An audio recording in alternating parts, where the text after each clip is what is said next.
Halo teman-teman semuanya, kali ini di mata kuliah manajemen pemasaran kita akan membahas tentang analisis pasar bisnis. Mari teman-teman semuanya dapat menyimak materi yang saya sampaikan.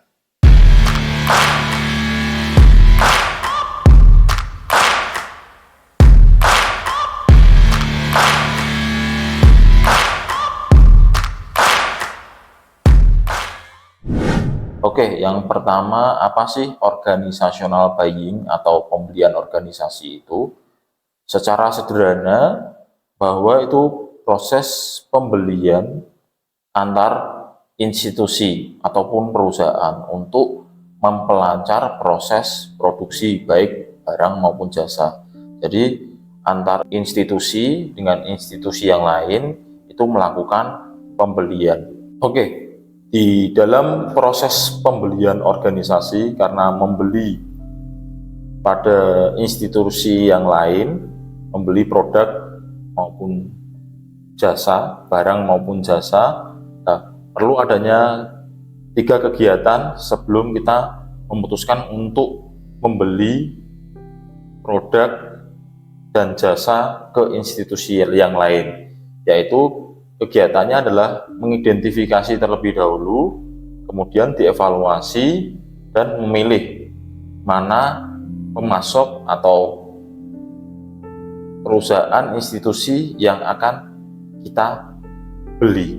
Nah, kemudian proses organizational buying ini secara teknis itu lebih B2B atau business to business. Jadi antara institusi dengan institusi yang lainnya, antara organisasi dengan organisasi yang lainnya yang memasok kepada organisasi kita atau organisasi yang ada untuk proses produksi agar lebih lancar. Nah, karena ini teknisnya adalah B2B, maka industri yang akan berkaitan antara pebisnis dengan pebisnis yang lainnya, industri utama yang masuk di dalam pasar bisnis ini dimisalkan seperti pertanian, industri pertanian, perhutanan, perikanan, pertambangan, manufaktur, konstruksi,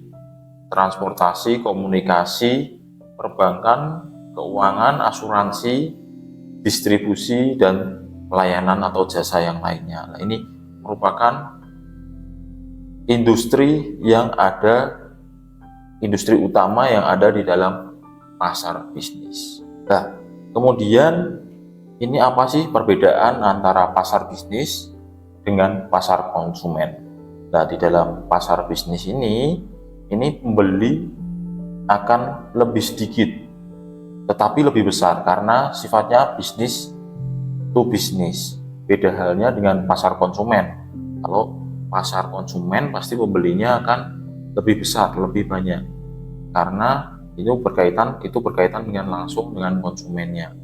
Nah, pemasaran bisnis biasanya berhubungan dengan pembeli yang jauh lebih sedikit karena bisnis to bisnis dengan organisasi yang lainnya, tetapi jauh lebih besar dibandingkan pemasaran konsumen, terutama dalam industri seperti mesin, pesawat terbang, dan senjata pertahanan. Nah, itu perbedaan antara pasar bisnis atau pasar bisnis dengan pasar konsumen yang pertama.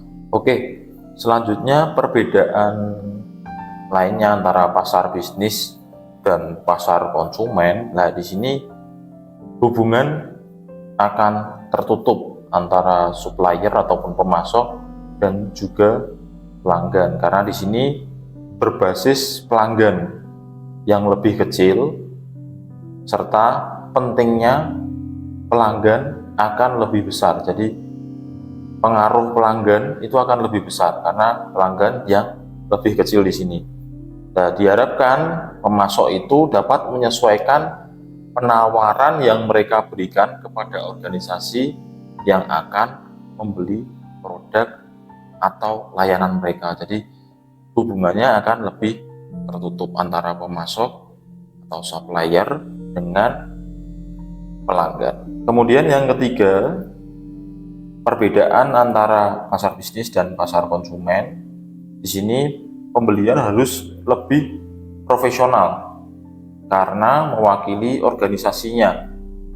Jadi pembeli itu harus tahu kebutuhannya, spesifikasi apa yang dibutuhkan dan yang ingin dibeli. Selain itu juga harus mengetahui kendala serta kebijakan, persyaratan dari organisasi dan kebutuhan-kebutuhan yang diinginkan pembeli dengan pemasok. Jadi ada persyaratan-persyaratan secara profesional, kebijakan-kebijakan antar dua organisasi tersebut, antara B2B, business to business. Kemudian yang keempat, perbedaan antara pasar bisnis dan pasar konsumen. Karena ini business to business, maka keputusan dalam pembelian bisnis dipengaruhi oleh banyak orang. Maka di sini ada pengaruh pembelian berganda, ada double-double. Komite pembelian terdiri dari ahli-ahli teknik dan manajemen senior, sering melakukan pembelian barang-barang utama.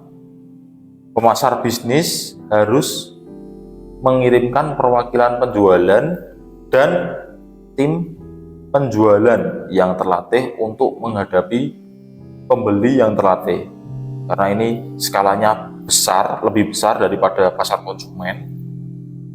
Karena organisasinya antar organisasi, antara bisnis to bisnis, maka ini perlu ada pembeli yang terlatih untuk menghadapi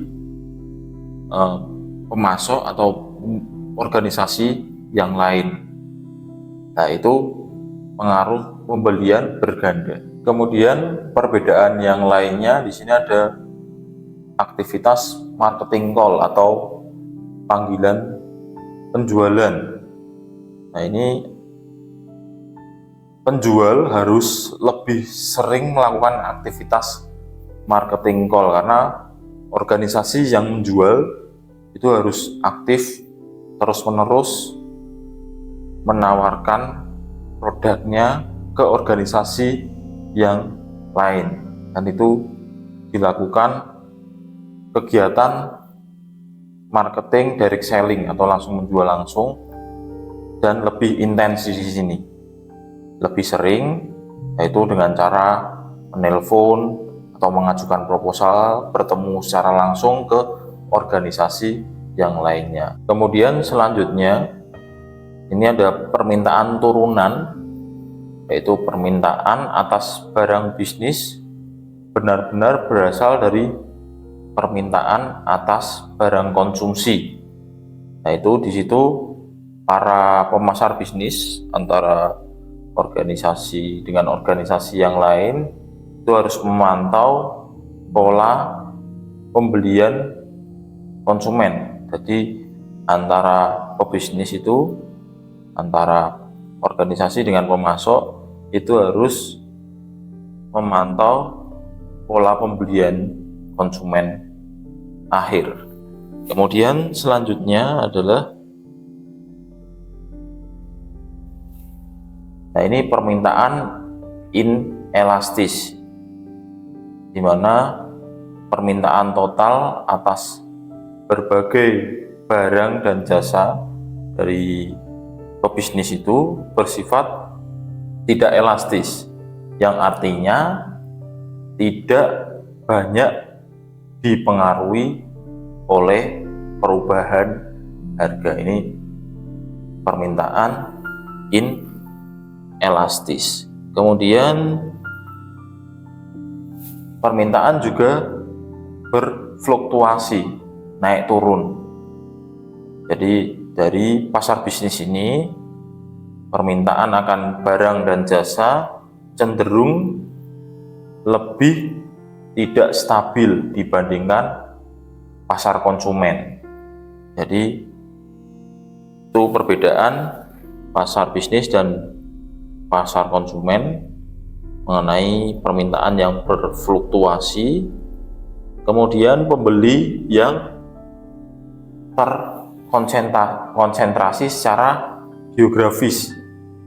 Nah, ini karena B2B, ini konsentrasi produsen secara geografis, membantu mengurangi biaya penjualan.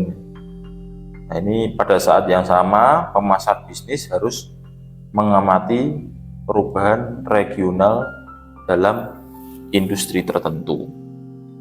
Kemudian pembelian secara langsung. B2B ini pembelian bisnis sering membeli langsung dari produsen dan tidak melalui perantara. Tidak ada perantara, terutama barang yang rumit secara teknis dan mahal. Kemudian ini ada situasi pembelian di dalam pasar bisnis. Ini ada 3 jenis. Yang pertama adalah membeli kembali secara langsung. Nah, ini misalnya departemen pembelian memesan kembali persediaan seperti persediaan kantor, bahan kimia, terus secara rutin, dan memilih pemasok dari daftar yang telah disetujui akan membeli kembali secara langsung. Kemudian pembelian kembali modifikasi, ini dicontohkan pembeli ingin memodifikasi spesifikasi produk, harga, kebutuhan, pengiriman, atau syarat lain yang biasanya melibatkan peserta tambahan dari kedua belah pihak. Kemudian yang ketiga ada tugas baru. Pembeli membeli produk atau jasa untuk pertama kalinya. Nah, ini contohnya adalah bangunan kantor, sistem keamanan baru. Semakin besar biaya atau resikonya, semakin besar jumlah peserta dan semakin besar pengumpulan informasi mereka, dan akan semakin lama waktu yang diperlukan untuk mengambil keputusan. Ini situasi pembelian. Yang pertama tadi rebuy, membeli kembali. Terus yang kedua adalah membeli tapi tetap ada modifikasi mengenai spesifikasi produk, harga, dan kebutuhan pengiriman dan syarat lain. Yang ketiga ini ada pertama kalinya membeli produk ataupun jasa. Nah, itu karena di sini resiko biayanya besar, dan itu diharapkan juga semakin besar jumlah peserta dan semakin besar pengumpulan informasi pebisnis itu. Nah, itu situasi pembelian. Selanjutnya, nah ini pembelian dan penjualan sistem. Ini banyak pembeli lebih suka membeli solusi total suatu masalah dari suatu penjual. Disebut pembelian sistem. Ini awalnya digunakan dalam pembelian senjata dan sistem komunikasi utama oleh pemerintah. Ini salah satu varian dari penjualan sistem, menetapkan kontrak sistem, di mana suatu pemasok tunggal, itu pebisnis lain yang menjadi pemasok. Nah, ini menyediakan semua kebutuhan persediaan dari pembeli, seperti pemeliharaan, perbaikan, dan operasi. Nah, ini selama periode kontrak, pemasok mengelola persediaan pelanggan.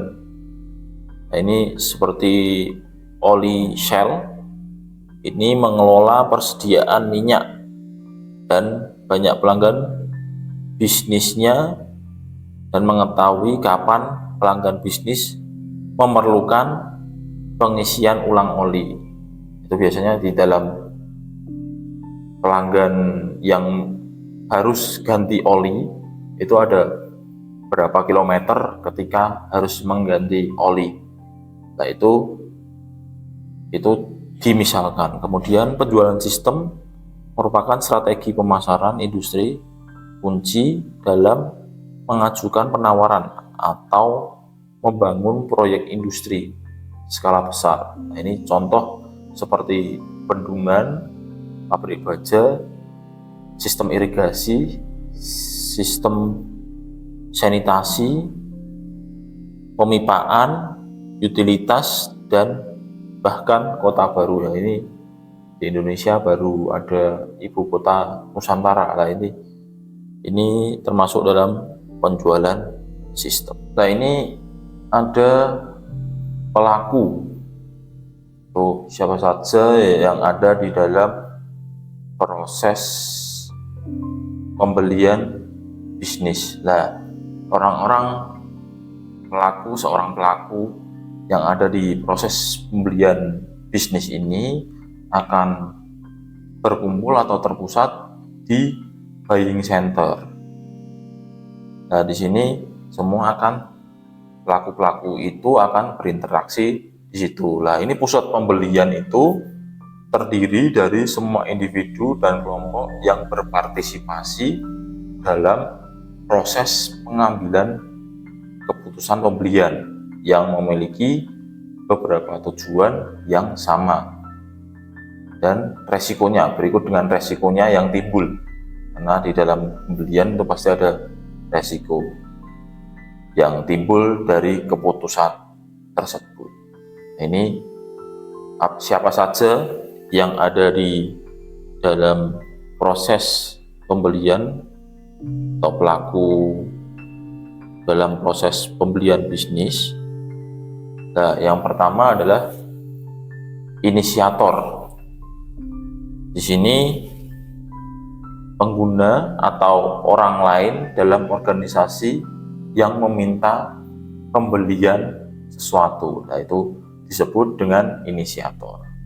Kemudian user ataupun pengguna, orang yang langsung menggunakan produk atau jasanya. Ingat, ini karena pasar bisnis, pastinya antara pebisnis dengan pebisnis yang lainnya, antara organisasi dengan organisasi yang lainnya. Kemudian pihak yang mempengaruhi atau influencer, orang yang mempengaruhi keputusan pembelian, sering dengan membantu mendefinisikan spesifikasi dan menyediakan informasi untuk mengevaluasi alternatif-alternatif. Kemudian ada pengambilan keputusan, orang yang memutuskan persyaratan produk atau pemasoknya. Kemudian orang yang mengotorisasikan tindakan yang direncanakan oleh pengambil keputusan atau pembeli, disebut dengan pemberi persetujuan yang menyetujui. Kemudian buyers. Ya, ini buyers, pembeli, orang yang mempunyai otoritas resmi untuk memilih pemasok dan mengatur syarat pembelian. Itu nanti ada syarat-syarat tertentu antara bisnis dan pebisnis lainnya.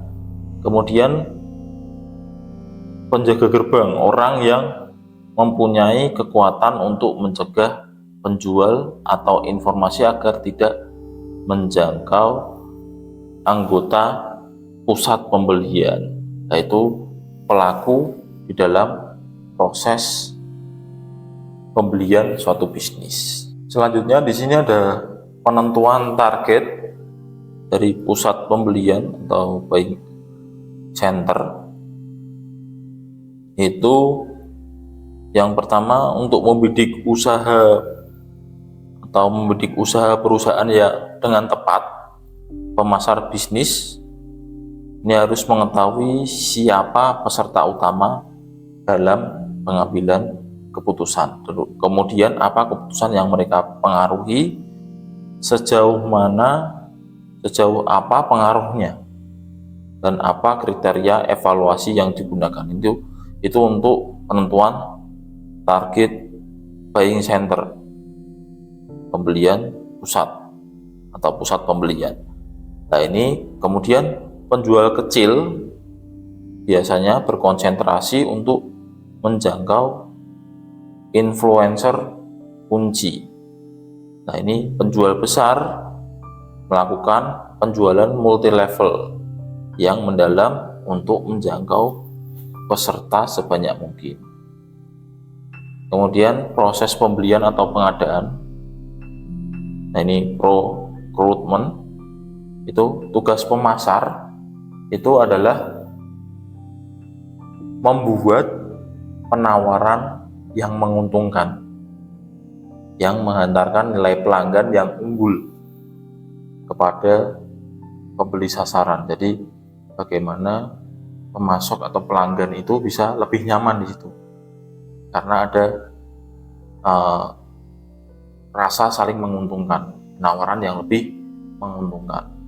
Kemudian ini keragaman pemasok adalah satu keuntungan yang mungkin tidak ada harganya, tetapi sering terlewat oleh pembelian bisnis. Basis pemasok yang beragam di sini merupakan keharusan bisnis. Nah, ini pemasok minoritas merupakan segmen dengan pertumbuhan paling pesat dalam landscape bisnis saat ini. Jadi itu bagaimana pemasok lebih beragam. Kemudian persepsi departemen pembelian. Ini departemen pembelian itu menduduki posisi yang rendah dalam tingkatan manajemen hierarki manajemen pada masa lalu, meskipun sering mengelola lebih dari setengah biaya perusahaan karena mengambil pasokan, mengambil bahan baku untuk proses produksi, maka itu mengambil setengah dari biaya perusahaan agar memperlancar proses produksi baik barang maupun jasa. Nah, ini departemen pembelian baru yang lebih berorientasi strategis. Ini mempunyai misi mencari nilai terbaik dari pemasok yang lebih sedikit dan lebih baik. Jadi cari pemasok yang sebaik mungkin, seefisien mungkin, nah, agar biayanya tadi tidak terlalu tinggi sehingga tidak memakan setengah dari biaya perusahaan. Kemudian beberapa perusahaan multinasional bahkan menaikkan status departemen pembelian ini menjadi departemen pasokan strategis dengan tanggung jawab pencarian dan kemitraan global. Jadi mencari pembelian perusahaan yang lain, organisasi yang lain untuk memasok bahan dasar untuk memproduksi barang ataupun jasa. Ini mencari kemitraan, diberikan tanggung jawab, membuat strategi untuk mencari kemitraan secara global. Kemudian organisasi dan administrasi pembelian. Nah, ini perusahaan mulai melakukan pemusatan pembelian. Kantor pusat mengidentifikasi bahan yang dibeli oleh beberapa divisi dan membeli semuanya secara terpusat. Jadi tadi buying center, nah, itu mendapatkan lebih banyak pembelian yang baik. Bagi pemasar bisnis, pasar bisnis ini, perkembangan ini berarti berurusan dengan pembeli yang lebih sedikit tetapi tingkatnya lebih tinggi. Jadi karena B2B, jadi urusannya akan lebih sedikit tapi tingkatannya akan lebih besar karena kelompok penjualnya juga nasional bahkan multinasional. Urusannya akan korporat yang lebih besar. Nah, ini selanjutnya adalah tahap-tahap dalam proses pembelian. Yang pertama adalah mengenali masalah. Cari tahu dulu di dalam perusahaan itu ada masalah apa. Jadi Proses pembelian ini dimulai ketika seorang di dalam perusahaan menyadari adanya permasalahan atau kebutuhan yang dapat diatasi hanya dengan cara memperoleh barang ataupun jasa dari pemasok. Maka itu harus dipenuhi, diketahui dulu masalahnya mengenai permasalahan dan juga kebutuhan. Kemudian yang kedua adalah deskripsi kebutuhan khusus dan spesifikasi produk. Ini pembeli menentukan karakteristik umum dari barang yang diperlukan berikut dengan jumlahnya, banyak kuantitasnya. Kemudian pencarian pemasok, ini yang tepat mana? Pembeli berusaha mengidentifikasi pemasok yang tepat sesuai dengan apa yang dibutuhkan oleh pembeli. Nah, ini ceknya bisa melalui internet, melalui dinas perdagangan, direktori perdagangan, kontak dengan perusahaan yang lainnya secara langsung, atau melakukan pameran dan iklan dagang. Itu dalam mencari pemasok. Kemudian